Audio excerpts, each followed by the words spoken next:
illallah, la ilaha illallah. Kan di zikir tempat kami itu kan ada tarikan nafas, kemudian suara yang mantap, hentakan yang tepat. La ilaha illallah. Dia bisa komentar. Mas, kalau kita zikir mantap, ternyata juga membuat kita juga punya jiwa yang mantap. Tapi kalau kita zikirnya nggak serius, ya kita jadi orang nggak serius. Di era globalisasi yang modern seperti sekarang ini, banyak manusia yang terjerat dalam persoalan degradasi kesadaran. Nilai-nilai hedonisme, kompetisi, dan krisis ekonomi telah mengambil alih perhatian manusia. Bagi sebagian orang, masa depan menjadi ancaman yang mengakibatkan ketidakseimbangan psikis, krisis identitas diri, penyalahgunaan nafsa, serta penyakit-penyakit kronis jasmani dan rohani. Di tengah heningnya persawahan yang hijau dan udara yang sejuk, terdapat sebuah tempat yang menjadi tempat perlindungan dan pemulihan bagi korban nafsa dan penyandang masalah kejiwaan. Ini adalah kisah Pondok Tetirah Zikir, tempat yang memberikan cahaya di tengah kegelapan. Selamat datang di Panti Rehabilitasi Pondok Tetirah Zikir. Saya bernama Muhammad Trihartono. Saya berasal dari Kuton, Tegal-Tegal Berbah, Sleman. Kalau ada pertanyaan apa yang menggugah saya sehingga bisa menjadikan Pondok Tetirah Zikir ini sebagai tempat rehab orang-orang bermasalah dengan kejiwaannya, termasuk korban nafsa, termasuk orang-orang yang hilang diri, menemukan harkat hidupnya. Kalau ditanya apa yang menggugah, itu kalau dilihat dari sejarahnya, pondok ini berdiri bukan karena saya dirikan gitu loh, bukan karena saya ingin mendirikan, artinya seperti itu. Jadi sebuah proses di mana diawali dari saya berguru ke Abah Anom di Suryalaya, di mana kalau kita itu berguru ke beliau pasti diajari zikir. Jadi ajaran utama di Suryalaya itu adalah berzikir. Bagaimana berzikir yang bisa benar-benar terhujam dalam kolbu, benar-benar bisa membawa kita terbebas dari segala masalah kehidupan. Bagaimana kita bisa sejenak lerem, itu juga kita mulai di Suryalaya itu dengan zikirnya yang terutama kalimat La ilaha illallah. Kami adalah lembaga yang memiliki niatan untuk memanusiakan manusia. Jadi dari beberapa orang ODGJ yang ada di jalan atau bahkan mereka membuat keonaran, itu kami bawa ke pondok, kami sembuhkan, dan tujuannya itu supaya mereka itu bisa kembali ke masyarakat dengan kondisi yang baik. Jadi bukannya kami sebuah lembaga yang istilahnya memanfaatkan mereka atau kami hanya menampung mereka, tapi kami itu ingin orang-orang yang mengganggu masyarakat itu disembuhkan dan mereka bisa kembali ke masyarakat dan berkarya bersama dengan orang-orang di sekitarnya. Pondok Tetirah Zikir menjadi tempat perlindungan dan pemulihan bagi mereka yang membutuhkan. Di sini mereka mendapatkan perawatan yang komprehensif, dukungan sosial, dan program rehabilitasi yang dirancang khusus. Setiap harinya, kegiatan-kegiatan berbasis keagamaan dan terapi dilakukan untuk membantu para penghuni mengembalikan keseimbangan hidup mereka. Melalui lingkungan yang tenang dan dukungan yang hangat, Pondok Tetirah Zikir berupaya menjadikan masa depan yang lebih baik bagi korban nafsa dan penyandang masalah kejiwaan. Bersama-sama, kita bisa merangkul mereka dan memberikan harapan baru untuk kehidupan yang lebih baik.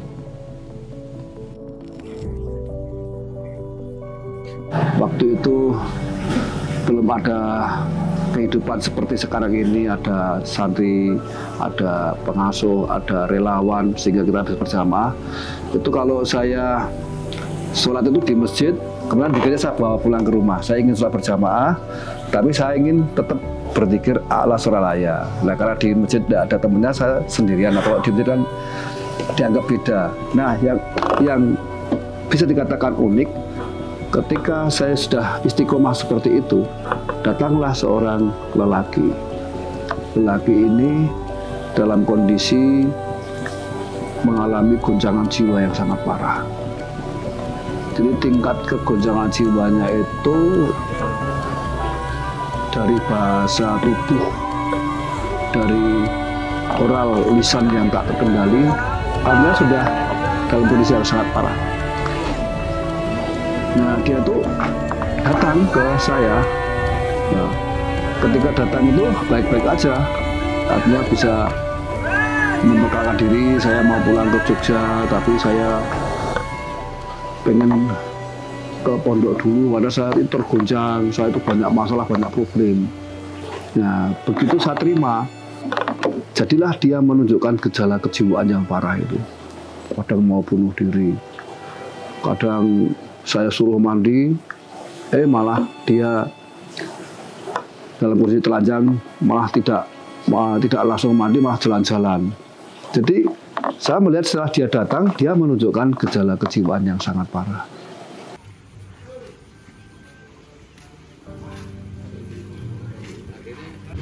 Jadi damping.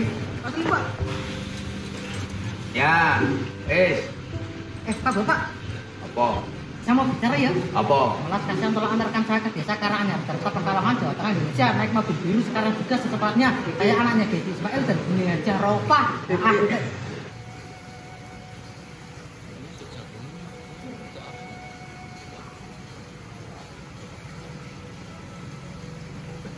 Nasi pamer-pamer ki kok ditolong pitik. Yo kok klambi sing apik. Klambine bingung. Nah, benar, setelah kita berproses itu sehari dua hari menunjukkan gejala parah, makin parah. Nah, saya juga punya satu intuisi, apa ini tak rengkuh gitu. Ketika dia suka kabur, ya intuisi saya sederhana. Biar tidak kabur, saya rantai kakinya.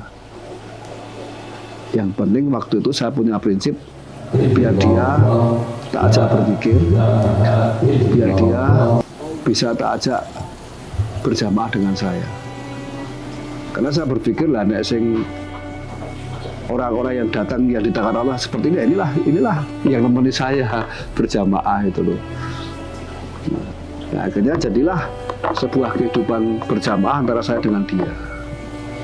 Ya, ketika dia kondisi parah, kita kendalikan dengan sebatas mampu. Yang penting dengan saya waktu itu, dia bisa saya ajak beribadah a'la suralaya. Allahu Akbar, Allahu Akbar, la ilaha illallah.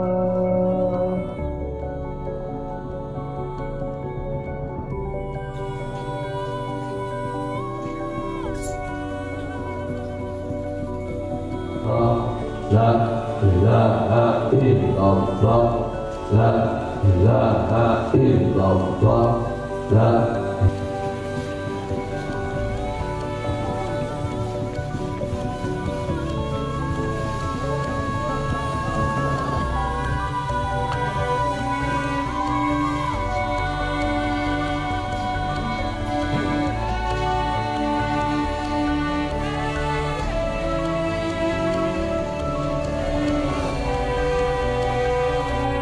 makanannya tuh dari mana Mas? Maksudnya apakah dari warga ada yang sedekah, apakah dari pondok sendiri udah menyediakan?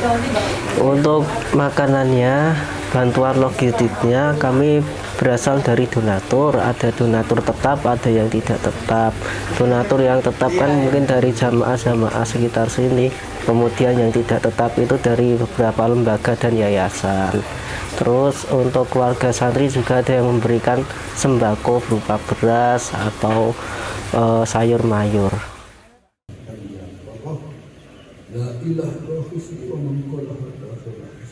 Cara penyembuhannya selain dengan metode zikir, apakah ada metode penyembuhan lain? Selain metode zikir, kita adain mandi tobat. Terapinya itu mandi tobat. Karena kan air pada malam hari itu merupakan obat segala penyakit. Ya, dengan baca doa-doanya ya kita mandikan di malam hari. Setelah mandi itu melakukan sholat malam dengan sholat tobatnya, sholat hajat, sholat tahajud, tasbih.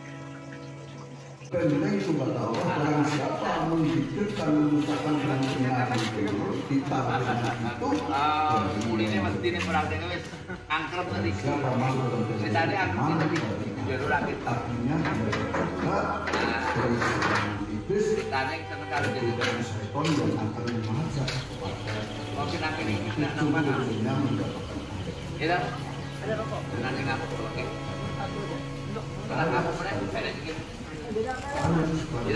Kriteria santri yang bisa dikatakan pulih, bisa untuk kembali ke keluarganya itu bagaimana dari pondok terderas juga sendiri? Ya, kalau untuk santrinya itu kan yang pertama dia sudah kooperatif dengan peraturan sama pegawai-pegawai di pondok. Kemudian yang kedua itu dia udah nyambung secara komunikasi, kemudian secara kemandirian juga sudah bagus. Setelah itu dia juga udah tertib dalam menjalankan kegiatan ibadah selama di pondok.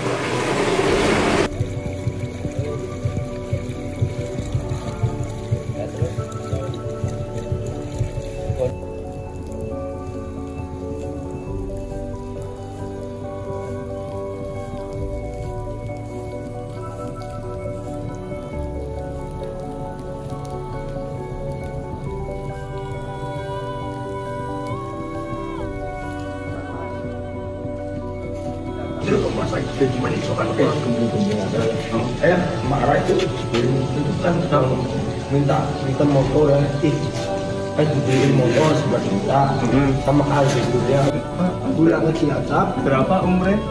17 kan dari Jakarta. Cukupnya dijaga itu jadi kamu sini itu dia kamu sini kan ini dia kan Oh sini. Ini kan dia Kamu di sini seneng nggak? tenang udah keluar tungguin Pak ini kalah jadi Seru berarti. iya kan ini yang Keren enak. Seru. Sini dari kapan? Sudah sebulan Bulan. ya setelah tenang kan kontrol obat banyak ada timer itu kan kering ya iya. kalau tempe itu kan pahit itu air itu bayarnya Iya. jamu ya jamu itu yang boleh itu kan Awal mula. belum itu kan selama itu jalan ya Iya. Dulu dianterin siapa? Hah? Ke sini dianterin siapa? sama mama itu kalau kapalnya itu jalan dulu.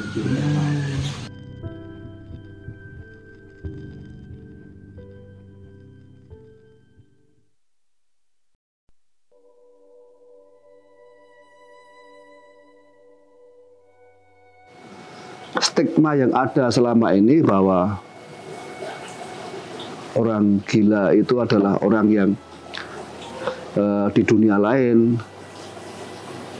Ada stigma bahwa dia pasti meresahkan, ada stigma bahwa dia harus dibawa ke rumah sakit jiwa. Itu saya punya persepsi lain. Nah, persepsi saya waktu itu yang terbentuk satu, bahwa orang gila yang distigmakan banyak masyarakat itu tidak ada. Yang ada hanya orang yang baru terguncang jiwanya, yang sebenarnya dia ingin menyembuhkan diri. Yang sebenarnya dia ingin keluar dari masalah-masalah itu. Cuma ketika dia mau menyembuhkan diri, kadang-kadang kan kadar kemampuan batin seseorang berbeda-beda. Ada yang memang sanggup mengatasi tantangan hidup, dia memperoleh jati diri baru. Ada yang hancur ketika gagal menemukan diri, jadi orang-orang yang sepertinya dikatakan gila tadi. Satu itu. Terus yang kedua, separah apapun keadaan, dia tetap manusia. Ada fitrah, ada di dalam jiwanya itu yang bisa nyambung. Terbukti di sela-sela dia parah, terguncang, kacau, error, itu dia bisa ngomong ketika ajak berzikir itu. Kan di zikir tempat kami itu kan ada tarikan nafas, kemudian suara yang mantap, bentakan yang tepat, la ilaha illallah. Dia bisa komentar, Mas, kalau kita zikir mantap, ternyata juga membuat kita juga punya jiwa yang mantap. Tapi kalau kita zikirnya nggak serius, ya kita jadi orang nggak serius. Itu diucapkan dalam kondisi kadang-kadang dia gila gitu. Habis itu dia blank lagi, kacau lagi. Nah akhirnya terus kita ajak zikir, terus akhirnya banyak nyambungnya. Bahkan dia sudah menjadi seorang yang punya pengalaman spiritual.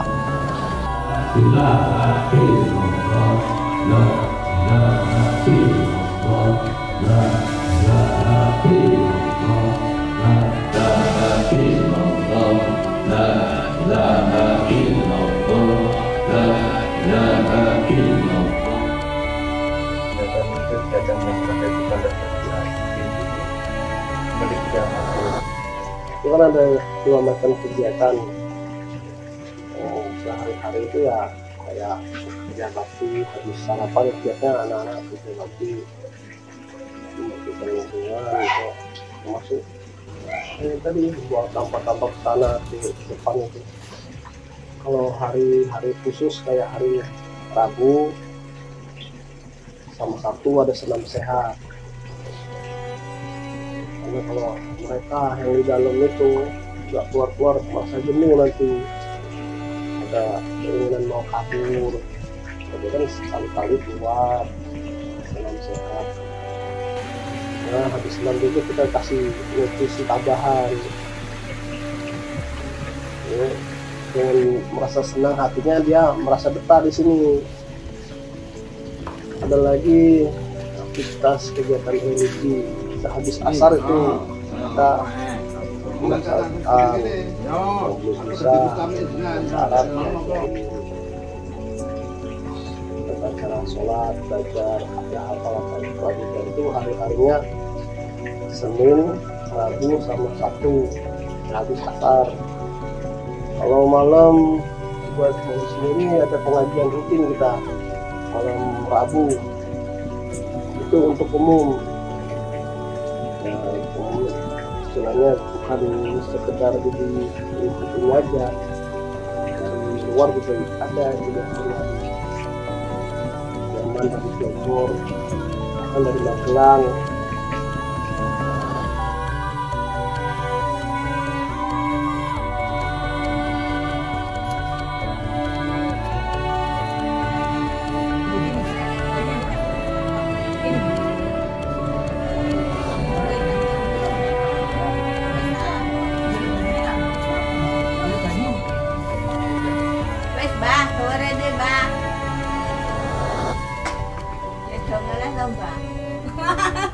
Nanti resik tak kena.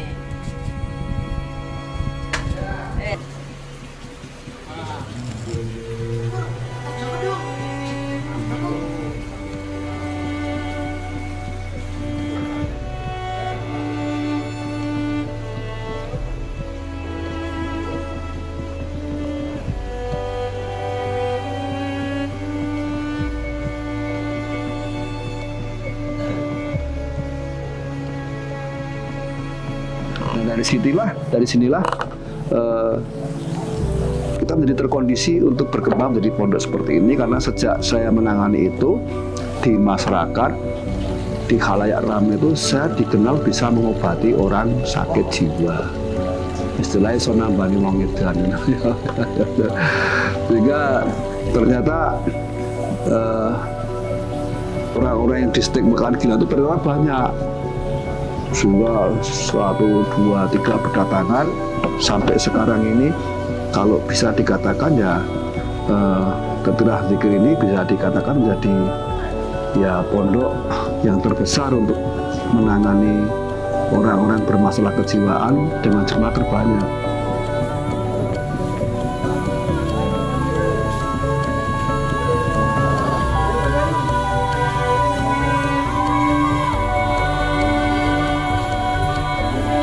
Kowe nang kono sok ngamuk meni.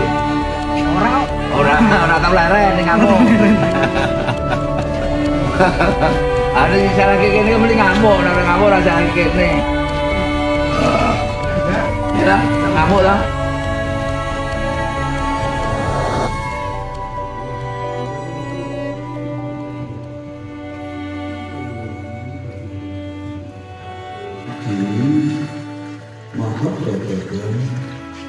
Wa ma'rifatan wa aqimi ma'aka abada. Itu 3 ikhtiar ini bersama-sama Amin. Dari unsur ke unsur pun tidak hanya satu ucapan.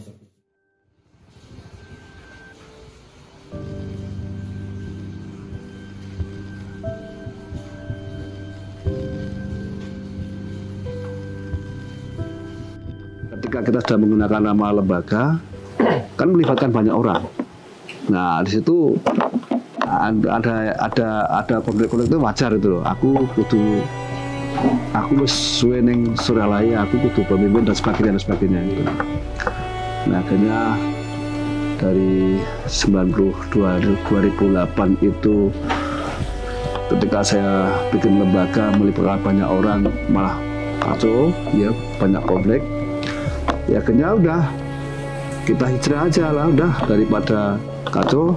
Namanya lembaga seperti ini harus ada kemandirian, harus ada single factor yang hasilnya kalau ada orang terlibat tuh harus ikut mainstream saya itu. Jadi jangan ngatur-ngatur saya lah, karena seperti itu. Nah, akhirnya udah lembaga yang ada saya tinggalkan, saya serahkan kepada sebuah kepengurusan di situ. Saya tak bikin baru dengan Tetirah Zikir ini, di mana di sini saya murni sebagai pendiri, sebagai pengasuh.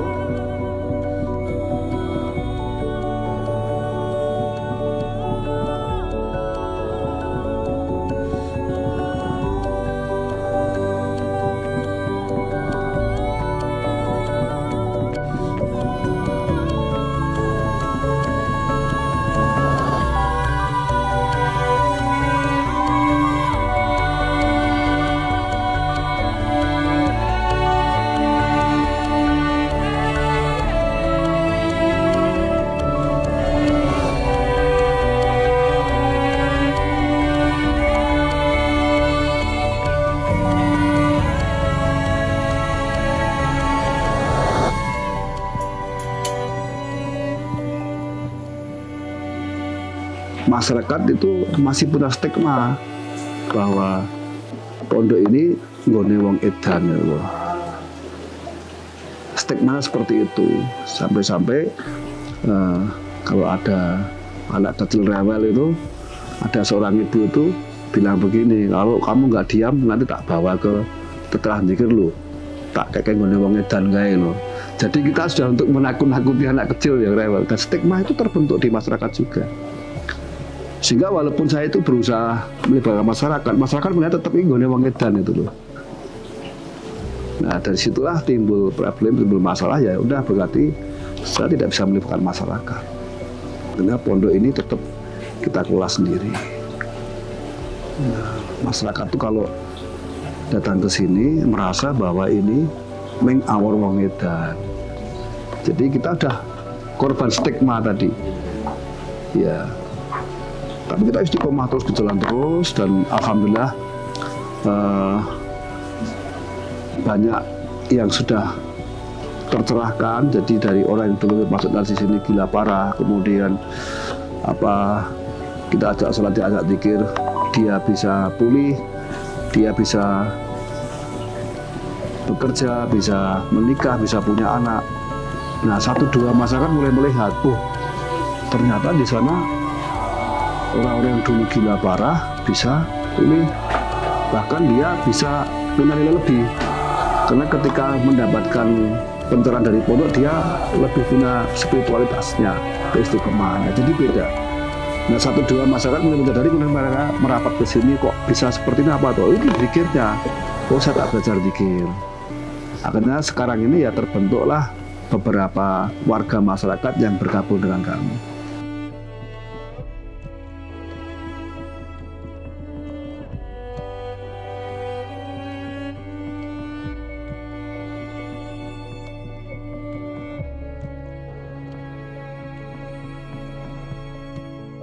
Lebih jelas di sini ya. Dulu kurang jelas itu. Tenang mawon Mas, hari ini. Tapi ini tenang. Iya. Sudahi sedihmu, perang sarung bersamaku. Sudahi sedihmu, perang sarung bersamaku. Oke, yes. Semangat. Tadi sih semongko. Bahwa hidup ini adalah penuh problem. Bahwa hidup ini adalah masalah-masalah. Problem dan masalah itu kadang-kadang membuat kita hilang diri, kehilangan makna, dan tenggelam dalam permasalahan yang kita hadapi. Nah, untuk mentas, untuk bisa menyelesaikan berbagai problem-problem masalah-masalah itu, bahkan kita akan justru menemukan makna di balik problem itu. Solusinya adalah zikrullah.